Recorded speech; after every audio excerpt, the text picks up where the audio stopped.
Welcome to Daily Living with Proverbs. I'm just Antoine, and we are here and excited to be here and to share some of this good news with you. We're going to be looking at Proverbs chapter 13 today. It says, "A wise son heeds and accepts and is the result of his father's discipline and instruction."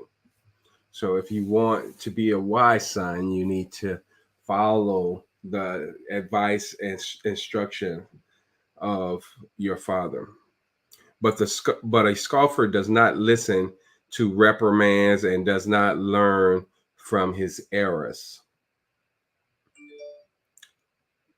Verse 2 says, "From the fruit of his mouth a wise man enjoys good, but the desire of the treacherous is for violence." And so we have to really be mindful of what our desires are, what our expectations are, what do we really want in life. And that wisdom we can tap in from the inside, God, that godly wisdom that he gives us to really navigate this life and do the things that will lead us to a fruitful life. Verse 3 says, "The one who guards his mouth, thinking before he speaks, protects his life. The one who opens his lips wide and chatters without thinking comes to ruin." So we have to be one of the persons that we just don't talk to be talking, but we're talking because we got a purpose, we got a meaning, we have thought behind what we say. And so that's very important. The soul, verse 4, the soul appetite of the lazy person craves to get nothing, for lethargy overcomes ambition. But the soul appetite of the diligent who works willingly is rich and abundantly supplied. And so we have to get to the place where we are diligently working after that which we say we want. When we diligently work after that we say we want, then it will bring great dividends in our lives. It says, verse 5 says, "A righteous man hates lies, but a wicked, but the wicked man is loathsome and he acts shamefully." Verse 6, "Righteousness, being in the right standing with God, guards the one whose way is blameless. But wickedness undermines and overthrows the sinner." And so it just provides us protection when we apply wisdom to our lives. And this is why I love Proverbs, because it gives you uh, insight of the wisdom of God that God gives us and how to navigate this in this life. And if we apply it to our lives, then we can learn from it and glean from it and really go to a higher level of living, a higher standard of living, which will bring riches in our lives. Look at what verse 7 says. It says, "There is one who pretends to be rich, yet has nothing at all. Another pretends to be poor, yet has great wealth." And so I read a book that is called The Millionaire Next Door, and it talked about how there's a lot of millionaires that live in middle class neighborhoods and doesn't have all the flash, but they have the wealth. So they live as very meek, but they have great wealth. And so we have to realize that. And then there are some that, of course, pretend that they have a whole lot and is in great.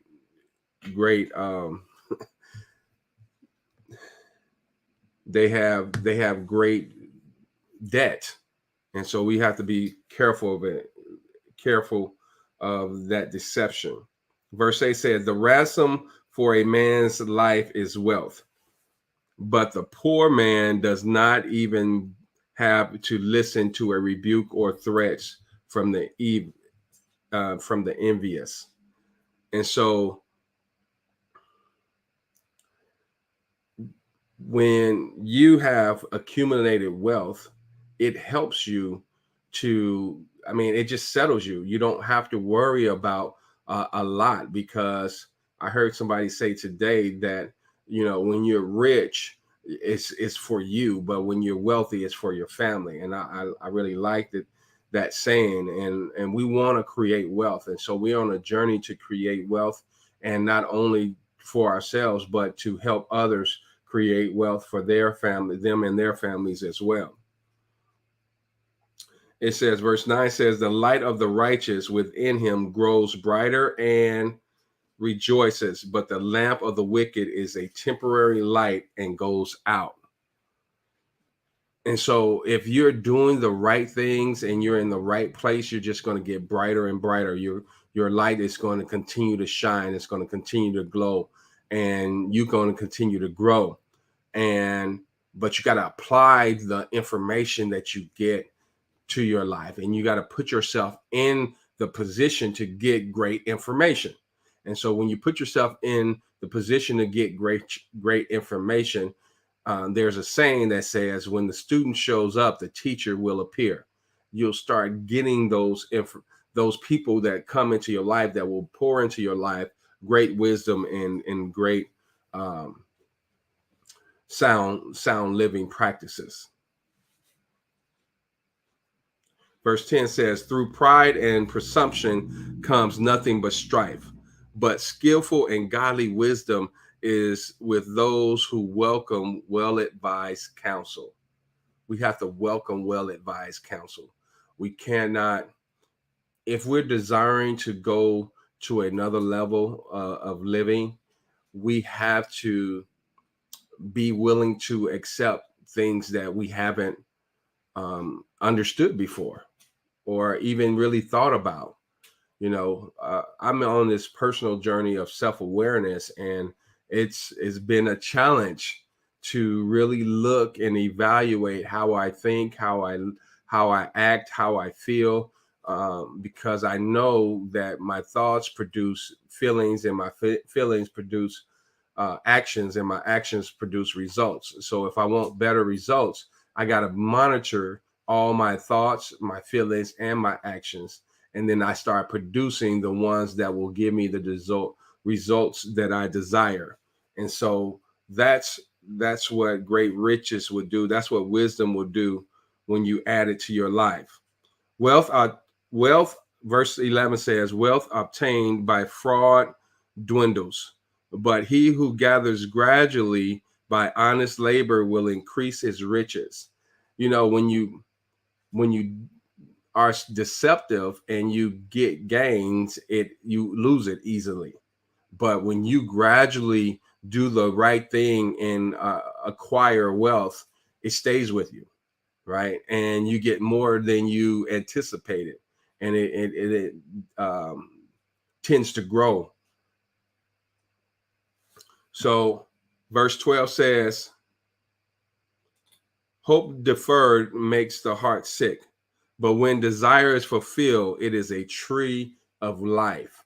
And so you may feel a certain type of way when your hope is deferred, when you don't get what you want when you want it, right? But when it comes, when you have an expectation for it to come, it's going to be as a tree of life for you. Verse 13, whosoever despises the word and counsel of God brings destructions upon himself. But he who reverently fears and respects the commandment of God will be rewarded. And so we have to put ourselves in that place where we respect God's word, and we respect what he has said, and do what he has said to the best of our ability. And then he will give us grace to accomplish the rest. Verse 14 says, the teaching of the wise is a fountain and a source of life, so that one may avoid the snares of death. I want to avoid the snares of death. And that could be death in relationships, death in finances, death in health, right? We don't want that in our lives. So if we want to live, we have to take teachings, the wise counsel, and take it to heart. Verse 15, good understanding wins favor from others, but the way of the unfruitful is hard, like barren, dry soil. And so we need to be self-disciplined and act with knowledge. Take our time and learn the best practices and the best ways to live. And when you learn how to live right and you apply it and you start walking in it, it'll just bring fruit. And you may be unpopular, but that's okay, because that popularity that you're seeking for will come, but it will come and it will take a little time and it won't go nowhere. See, and the people that will give you the glamour and all that you may anticipate when you're doing bad things, they will surely turn from you soon. Son, if you would please get on the other side. Thank you.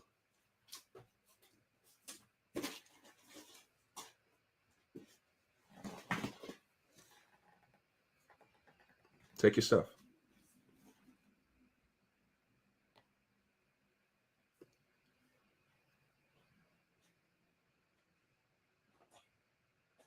Verse 15. Good understanding wins favor from others, but the way of the unfaithful is hard, like barren, dry soil.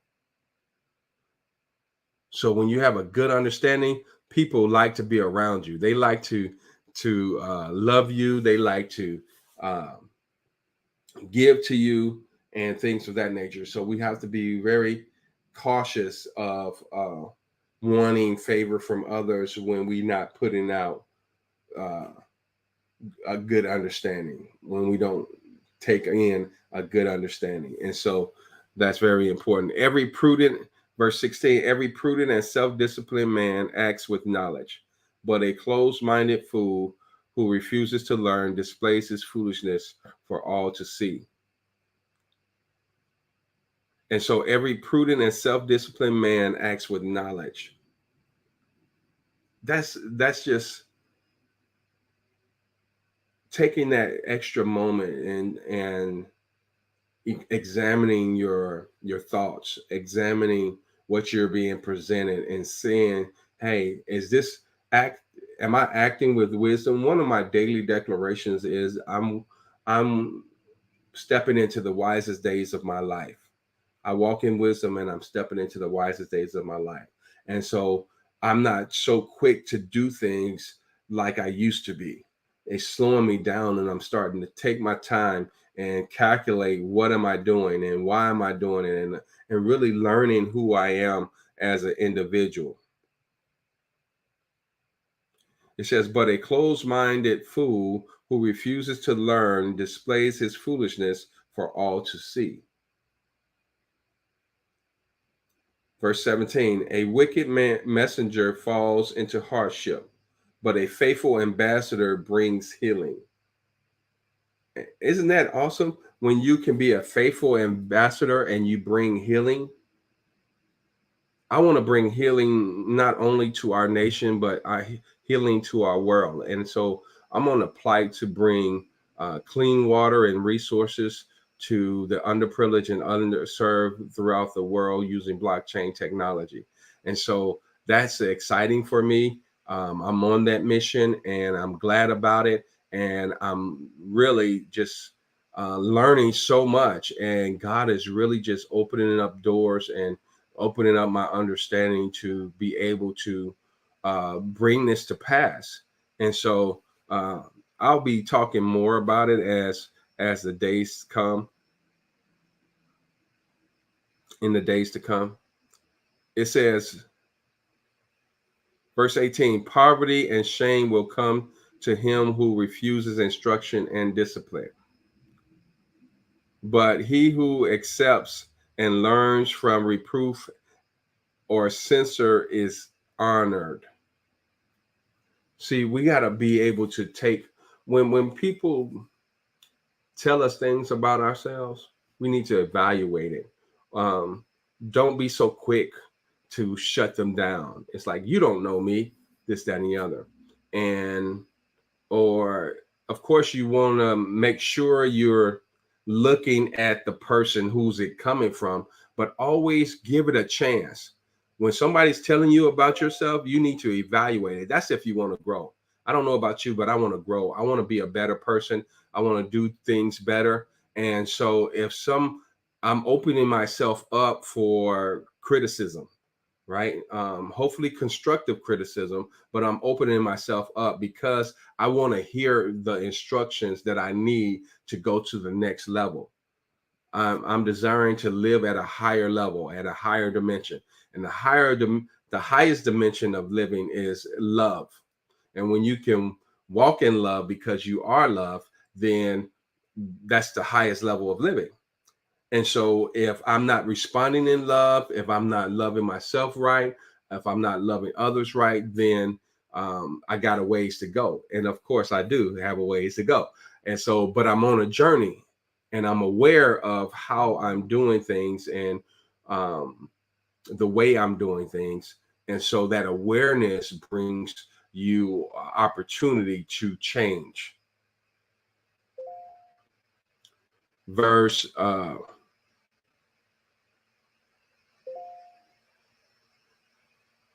verse 19. Desire desire realizes is sweet to the realized is sweet to the soul, but it is detestable to fools to turn away from evil, which they have planned. When you have a desire, so like I was just sharing with you my desire to walk in love because I am love. When you have a desire and when that is realized, I've seen myself grow from one point to the next. And when you see yourself starting to grow, it's a rewarding. It's rewarding, and it keeps you on that path. And so we have to, but we got to start. We got to start. We got to start, making our paths to growth. When we start making our path to growth, then we'll find ourselves um, doing some great things. We'll find ourselves doing some great things.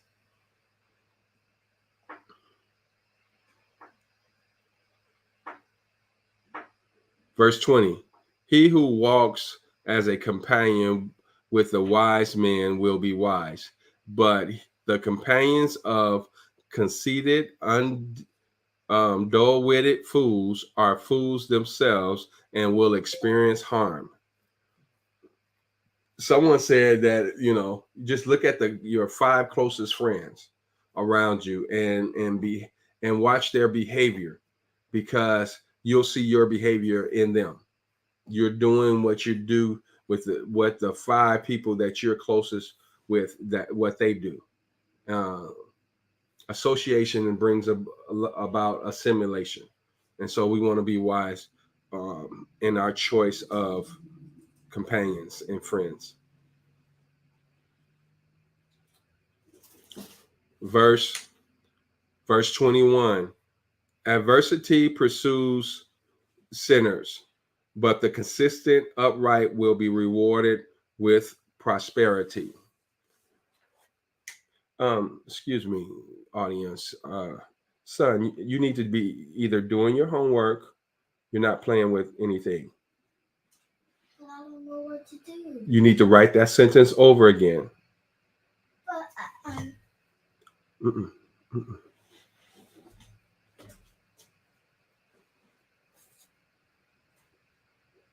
Sorry about that. Verse 21. Adversity pursues sinners, but the consistent upright will be rewarded with prosperity. That's good. That's good news right there. 22. A good man leaves an inheritance to his children's children, and the wealth of the sinner is stored up for the hands of the righteous. And so God is going to reward those who are right with more than they really deserve, more than what they've done, because he's going to empty the reserves of the wicked and give it unto the just. 23. Abundant food is the follow uncultivated ground of the poor, but without protection, it is swept away by injustice. Verse 25. Verse 24. He who withholds the rod of discipline hates his son, but he who loves him disciplines and trains him diligently and appropriately with wisdom and love. Isn't that awesome? Verse 25. The consistently righteous has enough to satisfy his appetite, but the stomach of the wicked is in need of bread. I don't want to be in need. I want to have my needs met. I want to be filled. I want to be satisfied. And when you do the right things, satisfaction is coming. It's guaranteed. And so we want to live that life. I'm just Antoine with your daily living with Proverbs. This has been Proverbs 13. May the Lord bless you real good, and we'll see you guys at the top. Bye for now.